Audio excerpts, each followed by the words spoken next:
Hello guys, ഏവർക്കും നമ്മുടെ ചാനലിലേക്ക് വീണ്ടും സ്വാഗതം. അപ്പോൾ ഗൈസ്, നമ്മുടെ ഇന്നത്തെ മാച്ച് എന്ന് പറഞ്ഞു കഴിഞ്ഞാൽ നെതർലാൻഡിൻ്റെ കാര്യമാണ് നമുക്ക് പറയാനുള്ളത്. നെതർലാൻഡും സ്വീഡനും തമ്മിലുള്ള നേരത്തെ മത്സരം അതിഗംഭീരമായിട്ടുള്ളൊരു മത്സരമായിരുന്നു. സ്വീഡന് മുമ്പ് നമ്മുടെ സ്വീഡൻ ഇതിന് 5 ഗോൾ അടിച്ചിരുന്നു. പക്ഷെ അവന്മാരടിച്ച അതേ ഗോളിൽ തന്നെ എന്ന് പറയുന്നത് നെതർലാൻഡ് തിരിച്ചു കൊടുക്കുമെന്ന് പറഞ്ഞാൽ വലിയൊരു നമ്മൾ ഒത്തും വിചാരിക്കുന്ന കാര്യമാണ്. വിക്ടർ ഗോക്കറസ് ഒക്കെ ഉണ്ടെങ്കിൽ പോലും എന്താ പറയുക 5 എണ്ണം അടിച്ച് വാങ്ങിയതാണ് സ്വീഡൻ ഇന്നലെ. പക്ഷേ കാര്യം എന്ന് വെച്ച് കഴിഞ്ഞാൽ നമ്മുടെ ഓവറോൾ ഒരു ഗെയിം നോക്കി കഴിഞ്ഞാൽ നോക്കുന്നത് ഫസ്റ്റ് 20 മിനിറ്റിൽ 2 ഗോൾ എന്താ പറയുക പെട്ടെന്ന് തന്നെ വീണ് കഴിഞ്ഞു. അതിനുശേഷം ഞാൻ വിചാരിച്ചു ഓക്കെ ഫസ്റ്റ് ഹാഫ് തന്നെ എന്താ പറയുക അത് ഗംഭീരമായിട്ട് നെതർലാൻഡ് കളിച്ചു. പക്ഷെ അതിനുശേഷം ഞാൻ ഉറപ്പായിട്ട് വിചാരിച്ചു എന്താ പറയുക നമ്മുടെ സ്വീഡൻ തിരിച്ച് പിടിക്കും എന്നാണ്.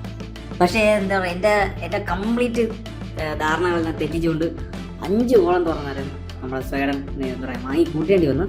പക്ഷേ ഇന്നലെ നമ്മൾ ഓവറോൾ നോക്കിക്കഴിഞ്ഞാൽ സ്വീഡൻ ട്രൈ ചെയ്തില്ല എന്ന് പറയുന്നില്ല. സ്വീഡൻ നല്ലപോലെ എന്താ പറയുക ട്രൈ ചെയ്തു.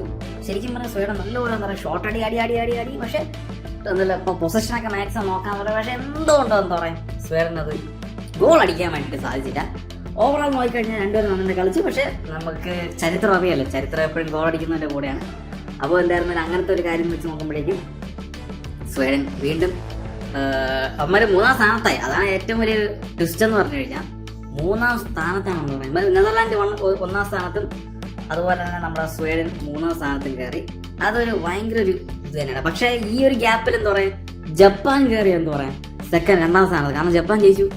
അങ്ങനെ ജപ്പാൻ 2ാം സ്ഥാനത്ത് കയറി. ഇത് ഇപ്പോൾ ഒരു സേഫ് സോണാണോ ചോദിച്ചിട്ടുണ്ടെങ്കിൽ സേഫ് സോൺ അല്ല, ഇച്ചിരി വിഷയത്തിലാണ് കാരണം വെച്ചാൽ നമ്മുടെ സ്വീഡൻ ഇച്ചിരി വിഷയത്തിലാണ് കളയുന്നത്. കാരണം വെച്ചാൽ ഗോളിൽ അടിച്ചതുപോലെ തന്നെ ഗോൾ എന്താ പറയുക സ്വീഡൻ കൺസീവ് ചെയ്തു.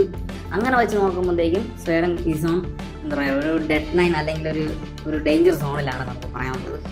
അപ്പോൾ അതാണ് എന്താ പറയുക ടോട്ടൽ എന്ന് പറയുന്നത് നെതർലാൻഡ് സ്വീഡൻ്റെ ഒരു മാച്ച് ഓവറോൾ എന്നൊക്കെ പറയുന്നത്. പക്ഷേ എന്താണ് മികച്ച കളി, വളരെ മികച്ച ഒരു കളി തന്നെയായിരുന്നു നമ്മുടെ സ്വീഡനിലേക്ക് നമുക്ക് എടുത്തത്. അതാണ് എനിക്ക് പറയാനുള്ളത്. അപ്പോൾ നിങ്ങളുടെ അഭിപ്രായം കാര്യങ്ങളൊക്കെ പറയാം കമന്റ് ബോക്സിൽ പറയാം. അപ്പോൾ ഗൈസ് എല്ലാവർക്കും ശുഭദിനം.